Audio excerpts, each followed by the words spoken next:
Welcome back into another episode of Hefe's World. And if you haven't already, make sure you hit that subscribe button down below. But let's go ahead and get right into it. Today's episode, we're doing the Raw review episode. Raw kicked off with Sami Zayn coming out to the ring, talking about how he wants to do a match with Kevin Owens and how he's ready for that. After Kevin Owens promo on SmackDown from the car, Adam Pearce eventually walks out and tells Sami Zayn that he's not cleared to wrestle and that he will not be getting his match. Sami Zayn pretty much stop Adam Pearce as he's walking back up the entrance ramp and tells him to make the match. Adam Pearce pretty much hypes up what seems to be the coming of an unsanctioned match. Eventually, towards the end, we finally get the official word that we will be getting Kevin Owens versus Sami Zayn in an unsanctioned match at the Elimination Chamber. Um, so basically, anything pretty much goes. In the words of WWE, that is pretty much what this match is.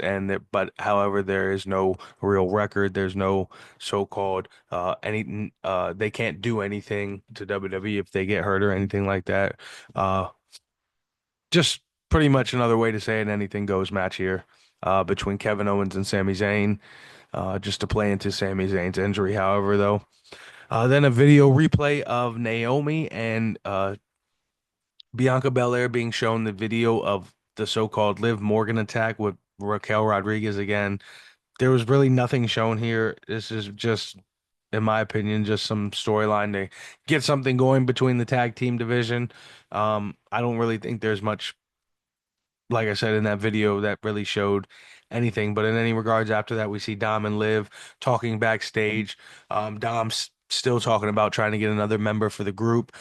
Finn eventually comes up and he says by the end of tonight, there will be three people in our group in the Elimination Chamber. And he tells Dom and looks at him and says, we do not need a new member. I'm curious to see if this tension between these guys continues to build and if this will possibly eventually disband and Finn eventually goes on his own. Carlito possibly goes on his own.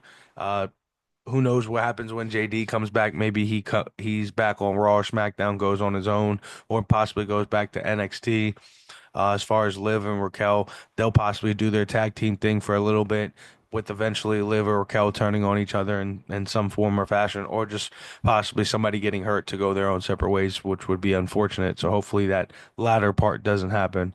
But we'll continue to monitor the Judgment Day situation and see if they do even eventually get a new member as well. Um, we also got a video replay of the whole iSpeed and the Royal Rumble experience and how he felt.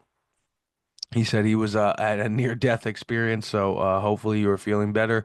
Shout out to you for still taking that hit from Bronson. Or I'm sorry, from Braun. But then we get another backstage segment with AJ Styles showing warming up, and then back from commercial break, AJ makes his way down to the ring, followed by Dominic Mysterio and Carlito making their way down to the ring for a one-on-one match with Dom and AJ. The winner of this match will be AJ Styles. However, after the match, Braun Breaker gets into the ring and he tries to hit a spear on AJ. AJ would move out of the way, and Dom would get hit, which would be followed up with AJ attacking Braun Breaker, and then they pretty much have a stare down from Braun Breaker outside the ring and AJ inside the ring. After that, a video replay of the War Raiders and the Creed brothers tag team title match from last week, and then we have a backstage segment with the Creed brothers and Ivy Niles. Dakota Kai would eventually walk by, and Ivy and Dakota would have a their own little promo regarding their number one contenders match for tonight. Um, then back from commercial, Dakota Kai makes her way down to the ring, and then we see Ivy Niles making her way down to the ring as well. Um, Lyra Valkyria is also ringside for this number one contenders match as well. They put on one pretty good showing, back and forth showing between these two women.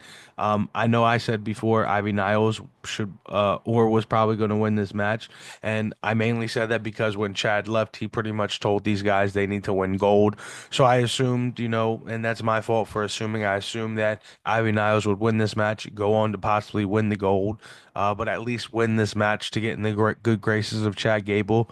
So now that she's lost, I'm curious to see what's next for Ivy and what happens when Chad Gable does come back. But Dakota Kai, she is now our number one contender. After the match, her and Lyra, they get a little quick stare down in the ring, and then we get a video replay of Jey Uso's decision. We have a commercial break, and back from commercial break, we have Gunther in the Jey Uso position, making his way down to the ring, as if Jey Uso would through the crowd. Jay Gunther hits one quick yeet and pretty much cuts a promo all the way down through the ramp towards the ring. When he eventually makes his way down towards the ring area, he would get onto the announcers table and pretty much tell Pat and Cole to ask them how they feel the match is going to turn out. He eventually throws the mic at Pat, and Pat finally responds, and Pat McAfee tells Gunther that pretty much anything can happen and that he hopes Jay wins. Gunther looks like he's getting ready to come attack Pat McAfee, and then finally we get to hear Jay Uso's music hit. Jay would attack Gunther in the ring, and they would go back and forth. Then a bunch of security would come out between them. As Jay was coming out, he was also had to break free from security before he even got to the ring from Gunther as well. So there was a lot of back and forth between those men breaking the security and getting at each other, uh, one and one up on each other from that. But after that, Gunther eventually would make his way back up the entrance ramp. Jay Uso's music hits. He celebrates in the ring. And then we have a backstage with Liv and Raquel.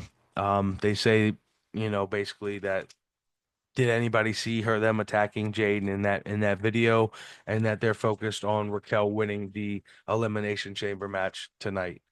Back from commercial break, we have Pete Dunne in the ring, and then Penta's music hits. He makes his way down to the ring, and these guys have an exceptional back and forth one-on-one match. At some point right before a commercial break, Ludwig Kaiser would make his way down to the ring.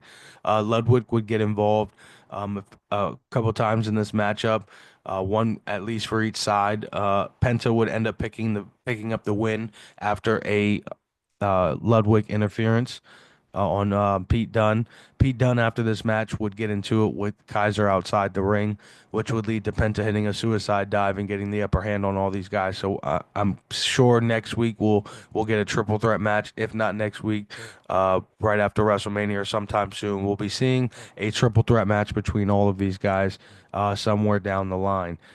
Backstage, we have Jey Uso cutting a promo in the Gunther match, and then a video replay of Bayley in the All Star game.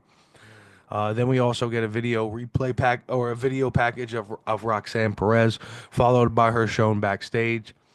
Quick commercial break. Back from commercial break, we see the War Raiders. A nice little video package from them. And then back to the ring area, we have Roxanne Perez already in the ring. Raquel Rodriguez's music hits, and she makes her way down to the ring area with Liv Morgan. They have a great back and forth matchup. During this match, Bianca Belair's music hits. She makes her way down to the ring area by herself, making a beeline for Liv Morgan. Liv Morgan would turn around, and as she turns around, she sees none other than Naomi behind her. Those two would attack her. Raquel would get distracted. Roxanne would pick up this win.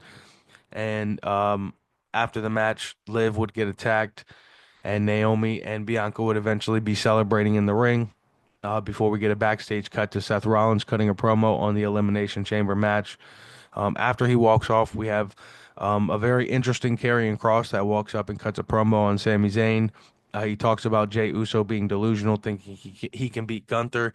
He talks about Seth thinking he can get to the qualify for the Elimination Chamber match and then beat John Cena at the Elimination Chamber. And then he says things can still turn around for Sami Zayn. So I'm curious to see after the whole Kevin Owens situation, what's next for Karrion Kross and Sami Zayn. That is something to keep on our radars as well. Um, so we'll see what's next for those guys. Back from commercial break, we have an EO Sky promo. Excellent promo that she cut regarding the women's title match between her and Rhea coming up in a couple weeks.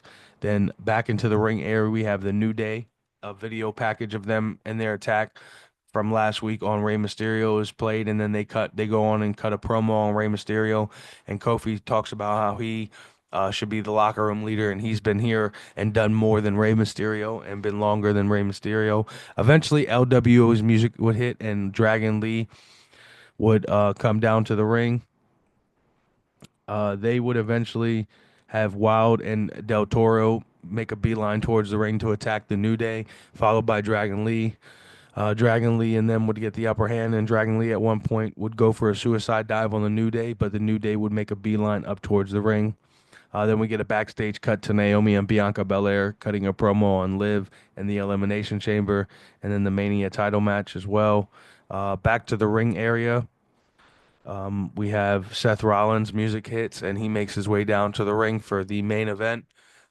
Back from commercial, we have Finn making his way down to the ring for the Seth Rollins, Finn and Finn Balor final Elimination Chamber spot match. This was a great back and forth matchup between these two guys. Exceptional match that I knew, and I'm sure everybody else knew Seth was going to win this match. Seth has officially qualified for the Elimination Chamber at this point. All the elimination participants are official.